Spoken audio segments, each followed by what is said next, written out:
ওই মুক্তিযোদ্ধা এবং মুক্তিযোদ্ধা পরিবার বা মুক্তিযোদ্ধার দিকেই যেন তাদের বেশি মানে একটা ক্ষোভ।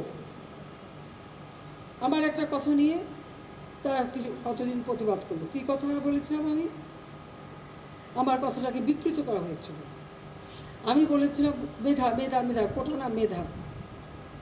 তো কোটা আমাদের নারীর কোটা, প্রতিবন্ধীদের কোটা, নৃগোষ্ঠীর কোটা, প্রত্যেক জেলার কোটা, মুক্তিযোদ্ধা পরিবারের কোটা, সেগুলো তো আমি বাতিলও করে দিয়েছিলাম। তারপরে কোটা না মেধা, মেধা না কোটা, তো কোটা মেধার মধ্যে এত তফাতের কী আছে? এখানে মেধাই তো হয়। প্রথমে প্রিলিমিনারিতে তাদেরকে পরীক্ষা নেওয়া হয়, এরপর লিখিত পরীক্ষা হয়। লিখিত পরীক্ষা পাশ করলে তখন তাদের ভাইবা নেওয়া হয়। ভাইবা নেওয়ার পরে তারপর যখন পদায়ন করা হয় তখন যারা মেধাবী তারাই পায়। আর অবশ্যই এই কোটাগুলি ভাগ করে দেওয়া হয়। তাহলে যারা পরীক্ষা দিয়ে মেধাবী তারাই তো পাচ্ছে।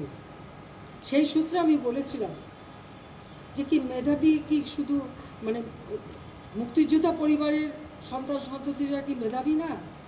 তাহলে মেধাবী কি শুধু ওই রাজাকারের ছেলে মেয়ে? এটা বলার সাথে সাথে তাদের স্লোগান তাও কি বিকেল 4টায় আমি প্রেস কনফারেন্স করি, কয়েক ঘন্টা চলে যায়। হঠাৎ রাত্রেবেলা কোথায় 11টা 11:30 দিকে দেখলাম অনেক ছেলে মেয়ে বের হয়ে আসছে, মেয়েরা হল থেকে বের হয়ে আসছে। তাদের স্লোগানটা কি? তারা রাজাকার, তুমি কে আমি কে, রাজাকার রাজাকার, তোমার বাবা আমার বাবা রাজাকার রাজাকার। তার মানে তারা নিজেদেরকেই রাজাকার হিসেবে পরিচয় দিল। আমি তো তাদের রাজাকার বলিনি।